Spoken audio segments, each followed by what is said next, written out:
सभी को राधे राधे, जय श्रीमन नारायण, हरे कृष्णा। आज हम सुनेंगे कार्तिक मास की कथा, अध्याय 5।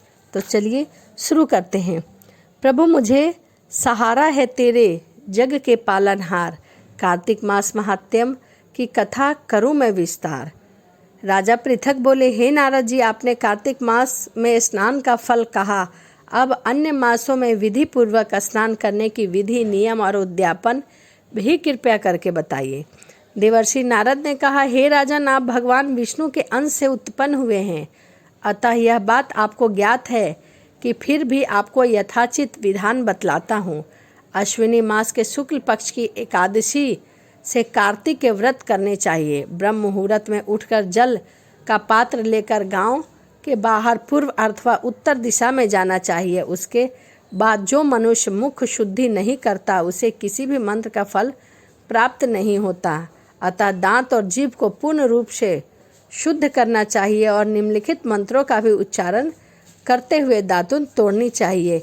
हे वनस्पते, आप मुझे आयु, कीर्ति, तेज, प्रज्ञा, पशु संपत्ति, महाज्ञान, बुद्धि और विद्या प्रदान करें। इस प्रकार मंत्रों का उच्चारण करते हुए वृक्ष से 12 अंगुल की दातुन ले। दूध वाले वृक्षों से दातुन नहीं लेनी चाहिए। इस प्रकार कपास, कांटेदार वृक्ष तथा जले हुए वृक्ष से भी दातुन नहीं लेना चाहिए, जिससे उत्तम गंध आती हो और जिसकी टहनी कोमल हो। ऐसे ही वृक्ष से दंत धावन ग्रहण करना चाहिए। प्रतिपदा, अमावस्या, नौमी, छठी, रविवार को चंद्र तथा सूर्य ग्रहण में दातुन नहीं करना चाहिए। तत्पश्चात भली भांति स्नान करके फूल माला, चंदन और पान आदि पूजा की सामग्री लेकर प्रसन्नचित और भक्ति पूर्वक शिवालय में जाकर सभी देवी देवताओं की पूजा करना चाहिए। अर्घ देना चाहिए। आचमन आदि वस्तुओं से पृथक पृथक पूजा करके प्रार्थना एवं प्रणाम करना चाहिए। फिर भक्तों के स्वर में स्वयं मिलाकर श्री हरि का कीर्तन करना चाहिए।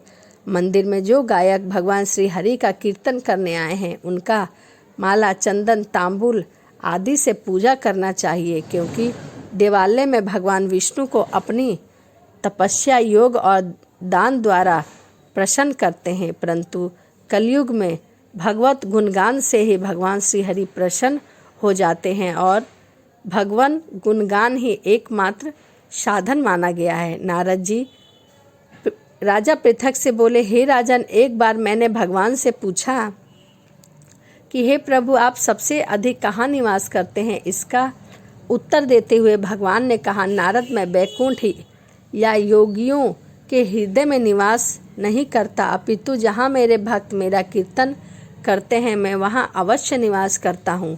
जो मनुष्य चंदनमाला आदि से मेरे भक्तों का पूजा करता है, उनमें मेरी ऐसी प्रीति हो जाती है जैसे कि मेरे पूजे जाने पर होती है। नारद जी फिर से वहाँ शिरीष, धतूरा, गिरजा, चमेली, केसर, कंदार और कटहल के फूल और चावल से भगवान विष्णु की पूजा नहीं करनी चाहिए। अड़हल, कंद, विरूष, चूही, मालती और केवड़ा के पुष्प से भगवान शंकर की पूजा नहीं करनी चाहिए। जिस देवताओं की पूजा में जो फूल नहीं चढ़ाना चाहिए, उन्हीं से उनका पूजन नहीं करना चाहिए। पूजन समाप्ति के बाद भगवान से क्षमा प्रार्थना अवश्य करनी चाहिए। यथा, हे सुरेश्वर, हे देव, न मैं मंत्र जानता हूँ, न मैं क्रिया जानता हूँ, मैं भक्ति से भी हीन हूँ।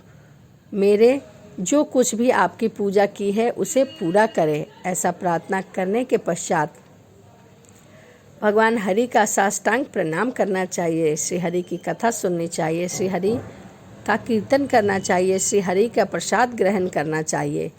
जो मनुष्य ऐसी विधि के अनुसार कीर्तन, व्रत, अनुष्ठान करते हैं, वह जगत में सभी सुखों को भोगते हैं। सभी सुख को भोगकर अंत में वैकुंठ को जाते हैं। तो यह कार्तिक मास की कथा अध्याय 5 था।